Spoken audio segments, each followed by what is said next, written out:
Hello friends, नमस्कार। मैं प्रियंका स्वागत करती हूँ आप सभी का आपके अपने चैनल टारगेट टीचर जॉब और target UP TET CTET app में। तो दोस्तों, आज हम पढ़ेंगे डीएलएड 4th सेमेस्टर का सामाजिक अध्ययन विषय और ये है आपका क्लास नंबर 33। तो दोस्तों, आज हम पढ़ेंगे आपका नया चैप्टर अध्याय 9। इसके बाद केवल आपका एक चैप्टर बचेगा, अध्याय 10। तो दोस्तों, आज हम लोग अध्याय 9 देखेंगे, जिसका नाम है भारत में खाद्य सुरक्षा एवं भूमंडलीकरण। तो दोस्तों, आज कल मैंने लगवाई थी वैक्सीन, लेकिन उसका जो असर है वो आज भी है। तो थोड़ा हाथ वगैरह में थोड़ा सा दर्द है, तो इस वजह से थोड़ा सा हो सकता है आपको आवाज़ वगैरह में दिक्कत लगे। तो चलिए देखते हैं खाद्य संरक्षण। यहाँ पे देखिए, खाद्य संरक्षण होता क्या है। खाद्य संरक्षण खाद्य को उपचारित करने और संभालने की एक ऐसी प्रक्रिया है जिससे उसके खराब होने, जिसमें गुणवत्ता, खाद्यता और पौष्टिकता मूल्य में कमी की उस प्रक्रिया को रोकता है या बहुत कम कर देता है। तो दोस्तों, यहाँ पे देखिए खाद्य संरक्षण की, तो खाद्य संरक्षण का मतलब हमारे पास जो भी खाद्य सामग्री यानी कि जो भी चीज़ें हम खाते हैं, तो उन सब को उपचारित करने के लिए या फिर हम कह सकते हैं संभाल कर रखने की जो प्रक्रिया होती है, जिससे कि उसकी गुणवत्ता में कमी ना आए या फिर जो भी उसकी पौष्टिकता वो नष्ट ना हो।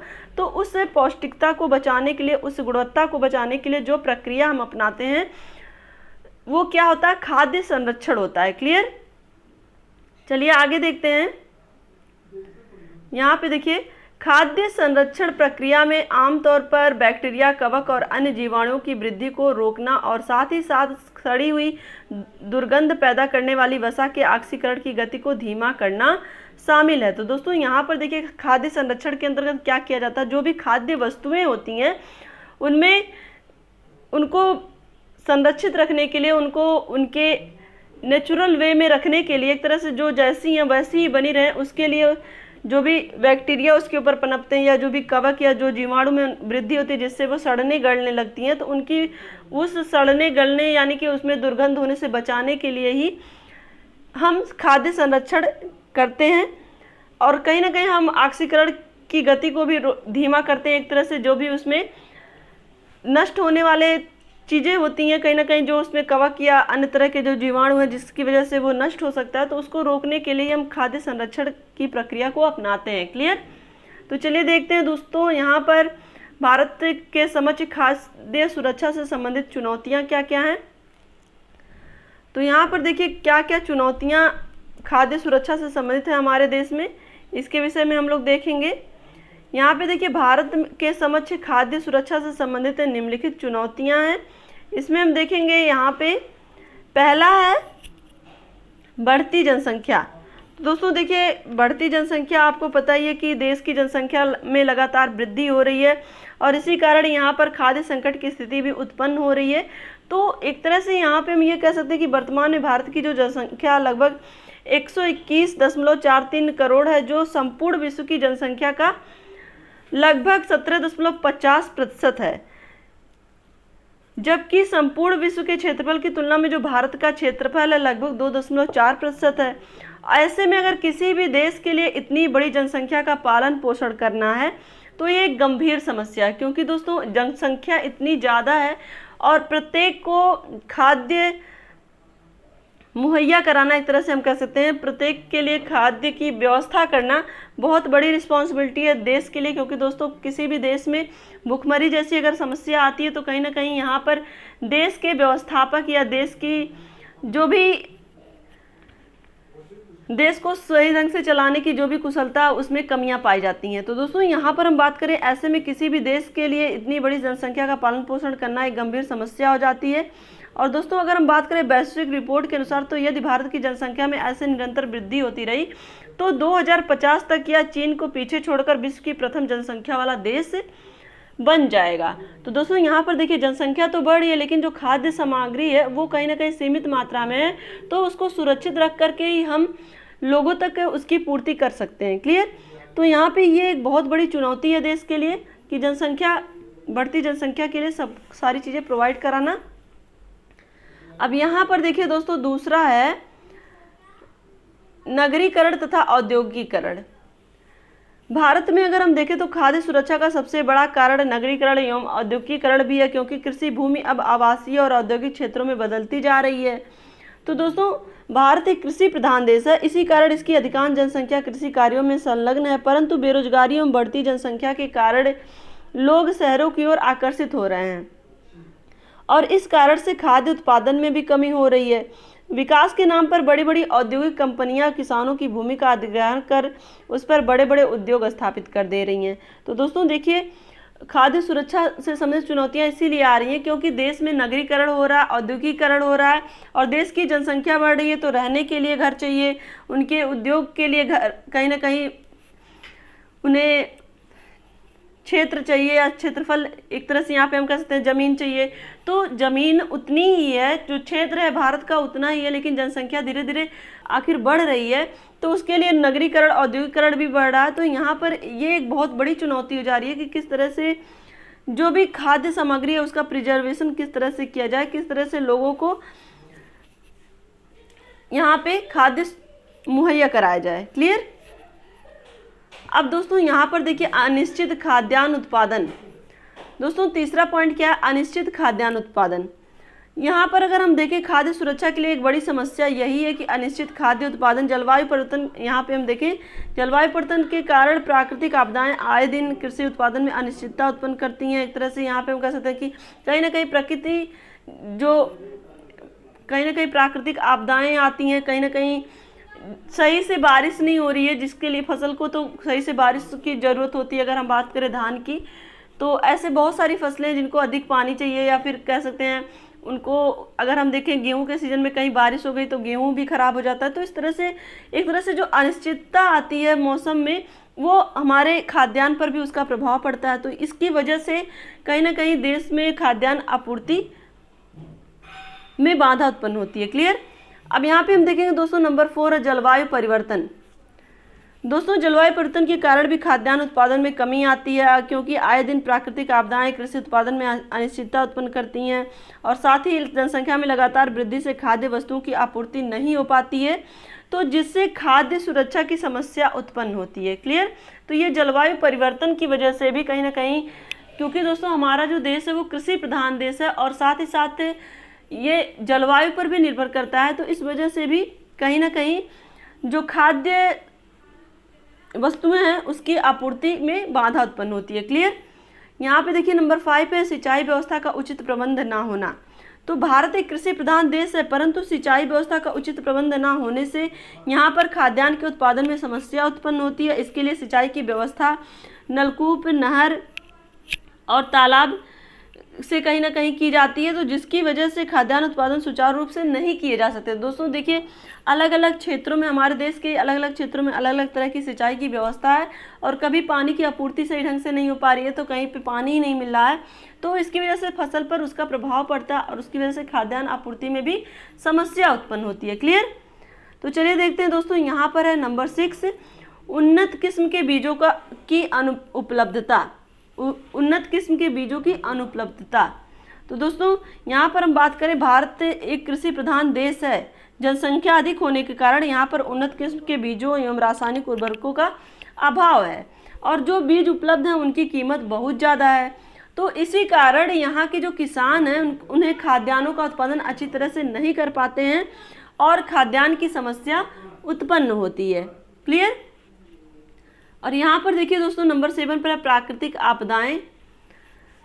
प्राकृतिक आपदाएं हमेशा से खाद्य संकट के लिए एक बड़े कारण के रूप में रही हैं और यद्यपि यहाँ पर अगर हम देखें तो पूर्णतः नियंत्रण पाना मुश्किल है, क्योंकि दोस्तों जो प्रकृति है उस पर हम नियंत्रण नहीं पा सकते, क्योंकि कहीं ना कहीं हम प्रत्यक्ष अप्रत्यक्ष रूप से प्रकृति को प्रभावित कर रहे हैं। तो प्रकृति भी तो उससे, अगर हम प्रकृति का दोहन कर रहे हैं तो प्रकृति भी हमसे कहीं ना कहीं रुष्ट हो रही है। अगर हम देखें कहीं ना कहीं जो प्राकृतिक चीज़ें हैं, पेड़ पौधों का काटना या फिर अधिक से अधिक खनन या फिर नदियों का जो नदियां जो प्राकृतिक रूप से बहती जाती हैं उनके पे हम ऊंचे ऊंचे डैम बना दे रहे हैं, तो एक तरह से यहाँ पर हम प्रकृति का कहीं ना कहीं शोषण कर रहे हैं, जिसकी वजह से प्रकृति भी हमसे नाराज होती है और प्रकृति उसका बदला लेने के लिए अब अलग अलग तरह की आपदाओं को लाती है, जैसे कि बाढ़, सूखा और इसके अलावा अगर हम देखें तो भूस्खलन। तो ये सब प्राकृतिक आपदाओं की वजह से भी जो खाद्यान्न आपूर्ति है वो कहीं ना कहीं बाधित होती है। क्लियर। यहाँ पर देखिए नंबर 8 है खाद्यान्न भंडारण की समस्या। दोस्तों खाद्य सुरक्षा के मार्ग में खाद्यान्न भंडारण भी एक बड़ी समस्या है। भारत में अगर हम देखें खाद्य सुरक्षा हेतु पर्याप्त मात्रा में शीत गृहों की व्यवस्था न होने के कारण, यानी कि यहाँ पे हम बात कर सकते हैं जहाँ पे हमारे जो भी खाद्यान्न वस्तुएं हैं प्रिजर्व करके रखी जाती हैं, ऐसे घरों की कमी है जिसे हम कहते हैं शीत गृह। तो ऐसे घरों की कमी की वजह से भी कहीं ना कहीं हमारे यहाँ अधिक मात्रा में जो भी अनाज होते हैं, सरकारी अनाज, वो बर्बाद हो जाते हैं। कभी कभी देखिए आप जो गोदाम होते हैं उनमें पानी भर जाता है, तो इसकी वजह से, या फिर कह सकते हैं उनका जो छत है वो प्रॉपर नहीं है, कहीं ना कहीं उसमें पानी टपक रहा है, तो उसके नीचे जो भी चीज़ें रखी गई हैं वो कहीं ना कहीं बरसात की वजह से ख़राब हो जाती हैं। तो इस तरह से हम कहीं कहीं खुले आसमान के नीचे सारी जो सरकारी गोदाम है वो बने हुए हैं। तो इस तरह से देखिए तो जो शीत गृह का सही से प्रबंध ना होने, प्रॉपर तरीके से प्रबंध ना होने की वजह से भी अनाज बर्बाद हो जाते हैं और कहीं ना कहीं इसकी वजह से खाद्यान्न आपूर्ति में समस्याएं उत्पन्न होती हैं। क्लियर। तो दोस्तों ये हम लोगों ने देखा भारत के समक्ष खाद्य सुरक्षा से संबंधित जो भी चुनौतियां आती हैं। अगर दोस्तों आप यहाँ पर जितने भी पॉइंट हम लिखे हैं, अगर आप इसको केवल एक बार लर्न कर लीजिए तो आप इसको आराम से एक्सप्लेन कर सकते हो। इसमें से आपको अगर 8 पॉइंट है, अगर आपको एग्जाम टाइम में केवल 4 पॉइंट, अगर आप इसको लर्न भी नहीं कर रहे हैं फिर भी अगर आप समझ ले रहे हैं तो आपको याद रहेगा। यहाँ पे कुछ भी बहुत आपको ये नहीं समझना है कि हाँ ये चीज़ मुझे भूल जाएगी, इसमें भूलने वाली कोई बात ही नहीं है। देखिए बढ़ती जनसंख्या तो कारण रहेगा ही, नगरीकरण औद्योगिकरण कारण रहेगा ही, जलवायु परिवर्तन, प्राकृतिक आपदाएं, तो ये सब कारण बहुत ही सिंपल है। अगर आप कूल माइंड से सोचिए तो इसमें आपको कुछ भी याद करने की जरूरत नहीं है। क्लियर। चलिए आगे देखते हैं। यहाँ पे देखिए एकीकृत बाल विकास योजनाएं, ये क्या होती हैं दोस्तों? इसको इंग्लिश में कहते हैं इंटीग्रेटेड चाइल्ड डेवलपमेंट स्कीम। दोस्तों भारत में महिलाओं, शिशुओं तथा किशोरियों हेतु एकीकृत बाल विकास योजनाओं की स्थापना की गई, जिसका उद्देश्य क्या होता है कि नवजात बच्चों तथा किशोरियों एवं गर्भवती महिलाओं के स्वास्थ्य, पोषण एवं शैक्षिक स्तर को ऊंचा उठाना। तो दोस्तों यहाँ पर देखिए चूंकि ये भविष्य का निर्माण करते हैं, चाहे वो महिलाएं हों, चाहे वो शिशु हों या किशोरी, क्योंकि ये हमारे भविष्य का निर्धारण करते हैं।